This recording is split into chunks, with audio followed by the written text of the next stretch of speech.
Hello, welcome back to the Bible in Our World Today. We're going to pick up where we left off in the last video, and that's looking at Revelation chapter 17, what I have entitled Ecclesiastical Babylon or Religious Babylon. You can use either term.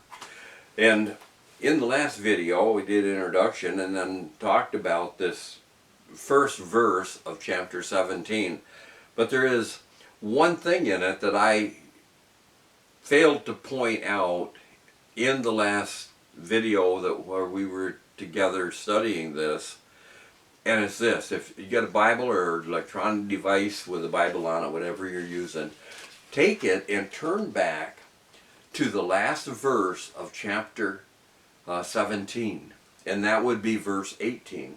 And I want to just read here what it says. It says, "And the woman." Now that's the key word. That's the word I wanted to go back and look at. In verse 1 it talks about the whore.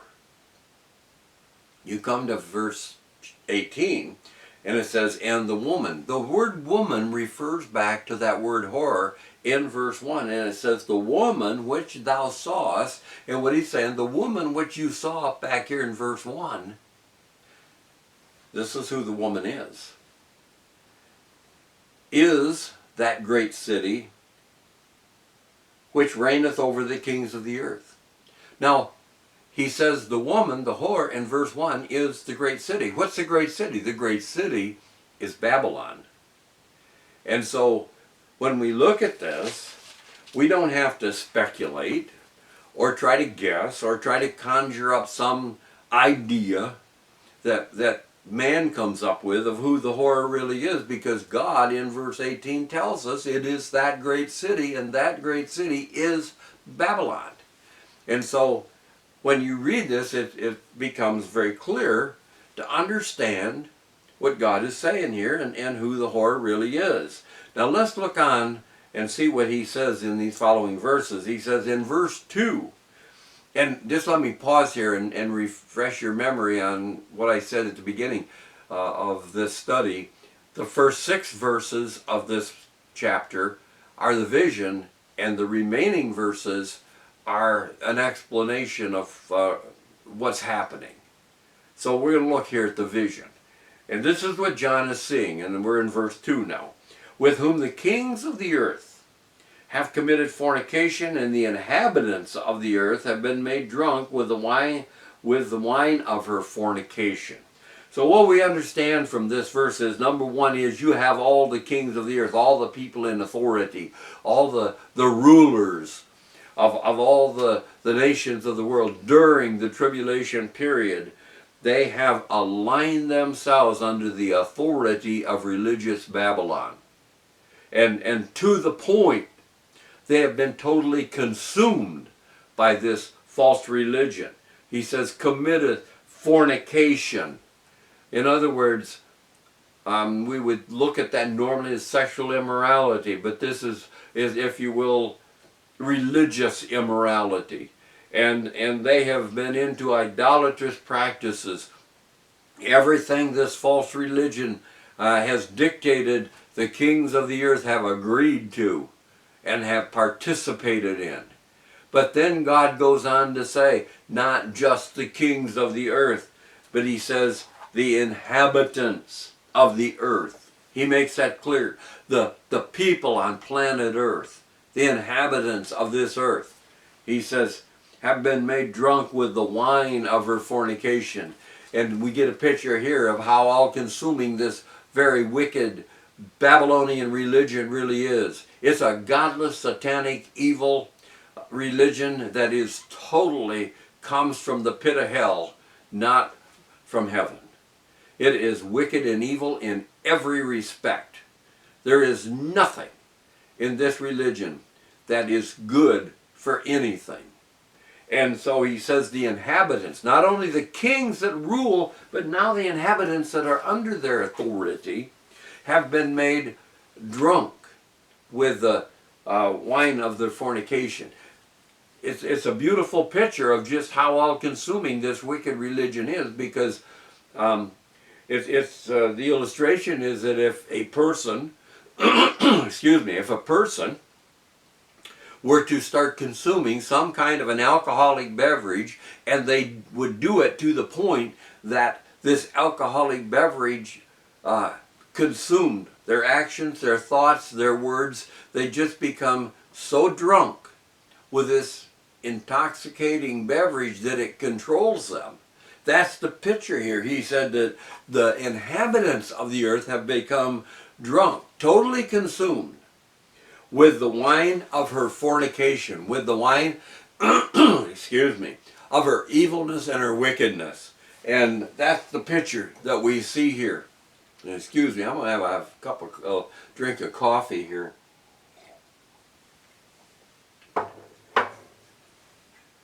But it shows us a picture of how wicked and evil this religious system is, how all-consuming it is.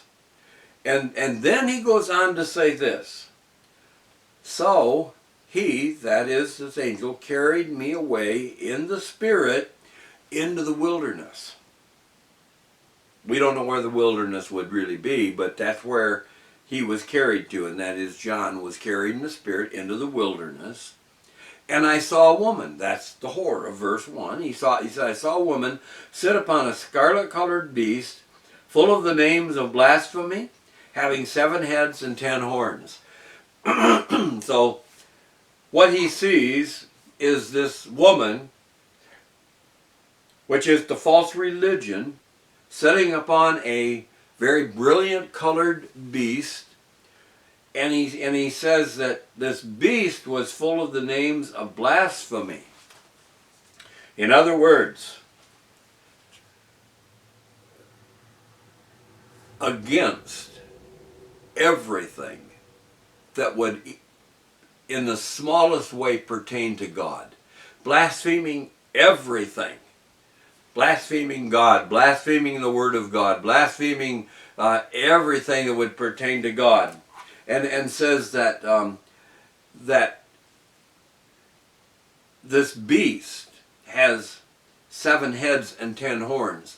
And I believe what he is referring to and what John is seeing here is 7 great world empires in the 7, if you will, the 7 heads. And the 10 horns, I believe, are nothing other than the 10 countries that have been united together in Europe, the old revived Roman Empire. And if you keep in mind that when you go back and you look at world empires and you look at Babylon and Medo-Persia and Greece and Rome and so on, Rome is the only one that was never overcome by another nation, was never defeated in a war by another nation. It just sort of seemed to disintegrate, if you will, and never really fully was done away with. And I believe that during this tribulation period, we're going to see that revived Roman Empire. I believe those 10 nations come out of Europe, and in that area around Europe that was controlled by Rome back during the Roman Empire. And I believe that's what John is seeing here in this picture that is revealed to him, in this vision that has been revealed to him in verse 3. And you see from this the godlessness of this religion and all those who are under the authority of this false religion. Now he says in verse 4, he says, the woman was arrayed in purple and scarlet color, and decked with gold and precious stones and pearls, having a golden cup in her hand full of abominations and filthiness of her fornication. So in other words, I believe what he's saying is this religious system is a very wealthy system. A system that is just arrayed, it says here, in number one, you look at the colors, the purple and the scarlet, very brilliant colors.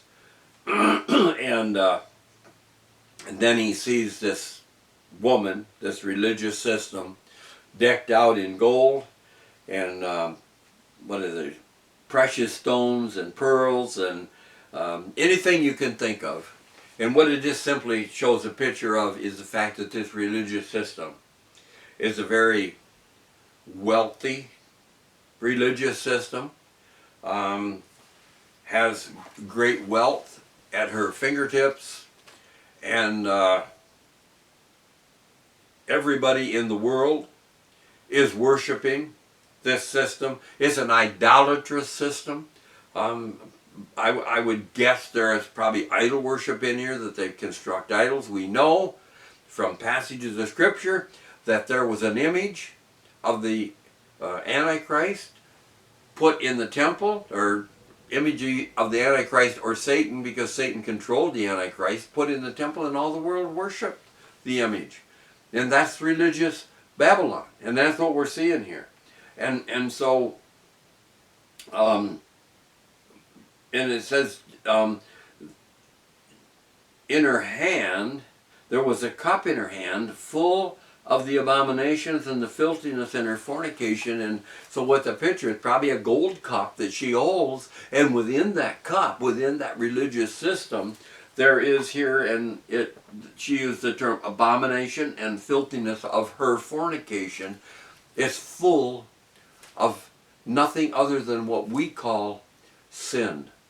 Godless, demonic, satanic sin is what's in the cup, or what comprises this very wicked, evil religious system that dominates the entire world. All of the people in it, all of the rulers in it, it dominates the world. And that's what we're looking at here. It's interesting when we see this one world religious system. We were going to meetings last week on Tuesday night with our pastor, and he asked me this question. He said, do you think Satan understands that the days are short, and that he is now busy building a foundation for what is to come during the tribulation period? And my answer to him was, you're absolutely right, correct, and in every way. Because I believe that's what Satan is doing. We're seeing Satan, I believe, prepare the world for exactly what we're reading right here. Preparing the world for a religious, political, economic system that is going to control everyone. And I look around today, and I've said this before, and I believe it to be true, that what we're seeing today is a great falling away from the church today. A few churches may be growing, but by far and away, most churches and most of the pastors I talk to, they're not seeing an increase in people in their congregation. They're not seeing a lot of people come to Jesus Christ. I just believe that what we're seeing in our nation today is a great falling away religiously from our churches that are preaching the gospel of Jesus Christ. And I believe that's what's happening today, and I think Satan's behind it, and he's preparing the world for what is to come during this tribulation period. I believe politically. And I'm not talking one party versus another party politically. I'm saying politically in our nation, we're in chaos today. We're in chaos. And as you look at other nations around the world, politically, they're in chaos.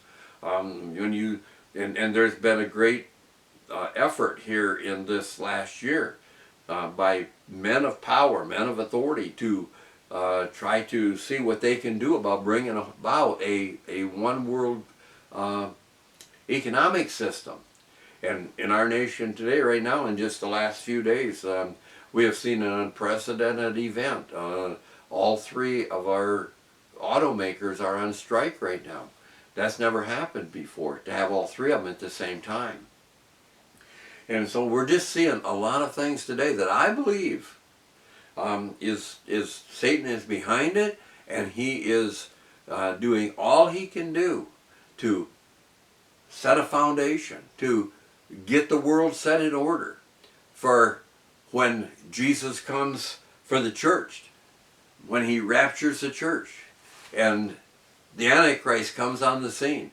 And I believe that Satan doesn't know the day or the hour of the coming of Jesus for the church, but I believe he senses, like a lot of us in the church sense, that it's close, and that he's getting everything in order, so that he'll bring the Antichrist on the scene, and who he basically Satan personified, and he's going to put into motion all of these things, especially this Babylonian religious system. He'll put that into motion during the tribulation period. And so, yeah, I think that what we're seeing is very dark days, yeah, that are, and those days are in preparation for the return of Jesus Christ for the church and the beginning of the tribulation period. That's why I believe this book is relevant, and have decided that I'm going to continue at least with a few more chapters. I'll just see where the Lord leads in this, but I just think it's relevant for what we're seeing today. And I think it's sad that we're seeing some of the things in our churches today that we're seeing, but God knows, and those that are committed to Jesus Christ, you know, I'm real close to 80 years old. I only got about a little over a year left. And if the Lord allows me to live a few more years, I believe I'm going to see the rapture. And some of you out there watching these videos, a lot younger than I am, I believe that you're going to, I don't believe you're going to die. I believe you're going to be raptured by Jesus into heaven. And I don't think that's very far away. And I believe that, and I hope you believe that. And I hope you're ready for that, because I believe it's coming, and I believe this here is just a description of just one tiny aspect of what's going to happen during the tribulation period. There's going to be a lot of other things take place, but this is one of them, this one world religious system. And so I would encourage all of us to be ready for that time when it comes. Now look at verse 5 here. And upon her forehead, I believe this is one of those areas where it's symbolic. But because the woman represents Babylon. But this, if you could write something and put it on the forehead of this is what God would put there. If God would actually had the woman here and had a forehead, this is what would be on it. Mystery Babylon the Great, the mother of harlots and the abominations of the earth. Now, this would be the title for what we're studying today. And he says that it's on her forehead. In other words, you can't miss what this religious system is all about and the power and authority of it. And this Babylon the Great that's mentioned right here in this passage of Scripture, Babylon the Great is mentioned several times in the book of Revelation. Babylon's the second most city mentioned in the Bible. I've said that many times. And Babylon is an actual city. Now, granted, Babylon has been in ruins. And back during the reign of Saddam Hussein, he began to rebuild Babylon there on the Euphrates River. I actually talked to a man who had been there and seen it. And you know, I would love to be able to see the ruins of Babylon and to see what Saddam Hussein did. I guess what the things that he built are quite magnificent, but it's going to, I believe, be built up again. Let me just explain why I think that. Over the years, probably over the centuries, as people have looked at this book of Revelation, they have, especially probably in modern history, many men have referred to this great Babylon the Great as Rome. Well, I don't, I've questioned it over the years. I've now come to the conclusion in my studies that it's Babylon, it's not Rome. And it's not any part of Rome. What they do is a lot of men have taken it and said, well, this Babylon the Great in this verse is really Rome, and the religious system is Catholicism. I don't agree with that. I don't agree with that. And what I believe is that Babylon is Babylon. It's going to be rebuilt, and it's going to be,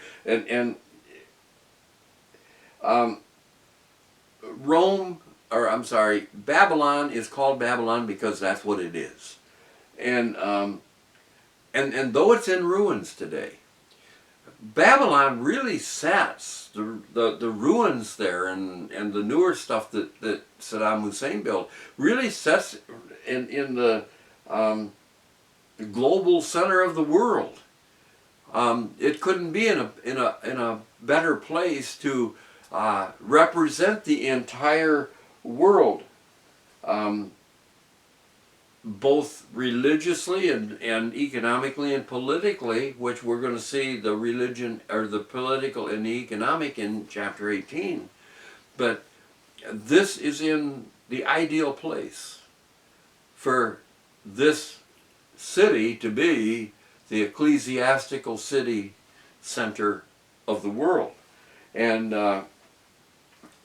so I just believe that it's going to come back again, and it's going to flourish during this tribulation period. It's going to be an evil place. And quite frankly, when you go back and look, this is where Nimrod started to build the, as I said in the last video, I believe, build the temple, if you will, to heaven. And it's always been a place of, from my standpoint, a wicked, evil place. Not a good place at all. And so in this verse right here, you see, and when he says here, the mother of harlots, I believe what God is referring to is he is referring back to Nimrod and the Tower of Babel, not back to Rome. I believe he's referring back to there, because that was a godless religious system that Nimrod was going to try to bring into fruition and have the whole world worship a false god. And so I believe that when God writes in his word here that this is the mother of harlots and the abominations of the earth, that he is in essence going way back to the book of Genesis, to that first account of a false religion with this Tower of Babel, which is a post-flood event. And so I just believe, as I study this, that this is what he's referring to here. This is what God is referring to.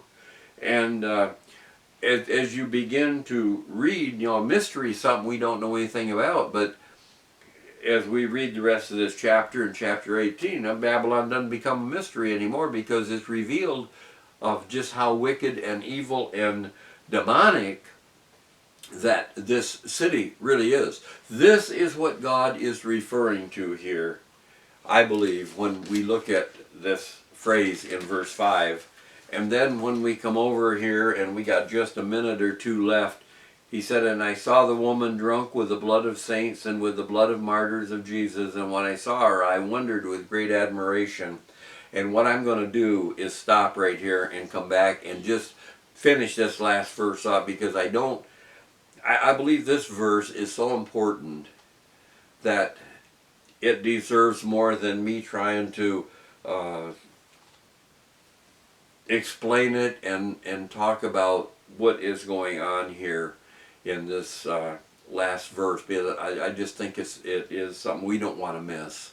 And so I'm going to wait and do this in the next video, and talk about what God is saying here, because this evil, wicked religious system is exactly that. It is wicked and evil and demonic and satanic in every way possible. And I don't want to miss what God is saying here to us in this last verse. So with that, we're going to bring this to a close. I'm so glad that you are watching the videos, and I just trust that God is abundantly blessing your life as you follow Him and serve Him. I know He is my life. After my winter with cancer, it's been good for me. I'm back in teaching Sunday school again, and that's just a blessing in my life. And I'm so thankful that I can do that. And so with that, I just trust that God's going to bless your life this week and encourage your heart. And all I can tell you is just keep your eyes on Jesus, keep serving Him, keep reading, keep praying, and keep following Him. And I don't believe the days are going to be very long or very many ahead of us before Jesus comes back for the church. But if He doesn't come back between now and another week, we'll be right back here with another video on the Bible in our world today.